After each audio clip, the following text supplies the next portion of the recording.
ठीक है, अब जो हमारा नेक्स्ट प्रिंसिपल है ना, वो है हमारा इंटरफेस सेग्रीगेशन प्रिंसिपल। तो इंटरफेस एग्रीगेशन प्रिंसिपल क्या बोलता है कि मेरा अगर कोई भी क्लाइंट है ना, वो फोर्स्ड नहीं होना चाहिए किसी ऐसे इंटरफेस को इम्प्लीमेंट करने के लिए जो उसको चाहिए ही नहीं। इसको एक एग्जांपल से देखते हैं। जैसे यहाँ पर ना मैंने अपना एक नोटिफिकेशन चैनल इंटरफेस क्रिएट करा है। ठीक है, यहाँ पर मैंने एक नोटिफिकेशन चैनल इंटरफेस क्रिएट करा है जो कि एसएमएस सेंड करता है या फिर ईमेल सेंड करता है या फिर कोई पुश नोटिफिकेशन सेंड करता है।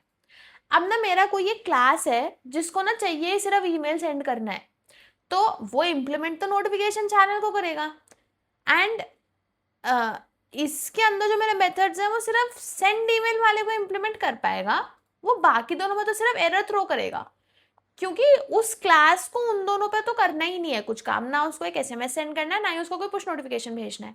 तो यहाँ पे टेक्निकली जो मेरा क्लाइंट है वो मेरा ईमेल ओनली चैनल है, वो यहाँ पर फोर्स्ड है सेंड पुश और सेंड एसएमएस वाले मेथड्स को इम्प्लीमेंट करने के लिए, तो उसको शायद चाहिए ही नहीं कभी भी। तो अब इसको हम कैसे ठीक करेंगे? यहाँ पर हमने क्या करा, हमने ना 3 अलग इंटरफेसेस बना दिए।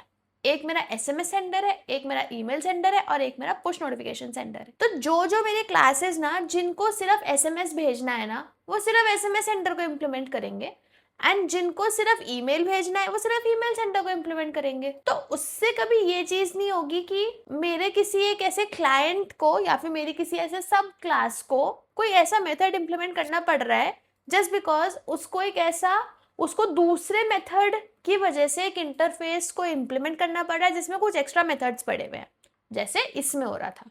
अब ऐसे सोचो, कल को अगर मैं यहाँ पर व्हाट्सएप सेंडर भी ले आई, तो अगर मैं इस तरीके से जाती तो यहाँ पर मेरे को व्हाट्सएप सेंडर भी ऐड करना पड़ता।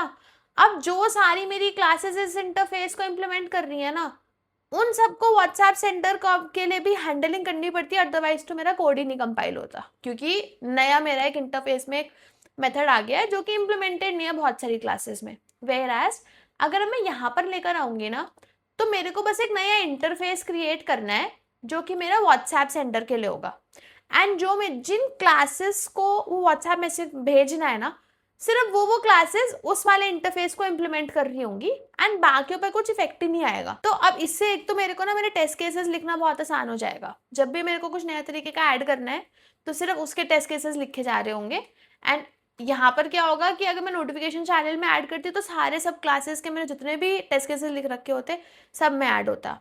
प्लस अब यहाँ पर मेरा लिस्ट ऑफ सब्सटीट्यूशन प्रिंसिपल भी नहीं अप्लाई हो रहा है।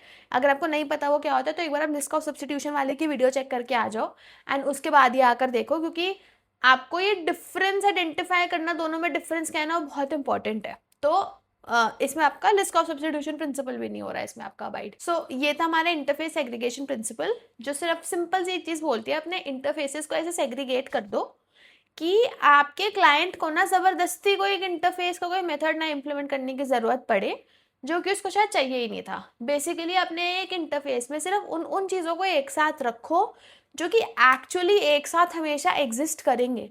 बट अगर वो दो चीज़ें कभी भी हमेशा एग्जिस्ट नहीं करेंगी साथ में, तो कल को जब भी मेरे ऐसे सब क्लासेस या क्लासेस आएंगे जिसको वो इंटरफेस को इम्प्लीमेंट करना होगा, वहाँ पे मैं या तो कोई रन टाइम एक्सेप्शन देख रही होंगी या फिर मैं एक ज़बरदस्ती की हैंडलिंग देख रही होंगी जिससे मेरा कोड भी कम्बरसम हो जाएगा एंड मेरा कोड इतना रिलायबल भी नहीं रहेगा। तो ये था अपना इंटरफेस एग्रीगेशन प्रिंसिपल। नेक्स्ट हम देखेंगे अपना डिपेंडेंसी इन्वर्जन प्रिंसिपल।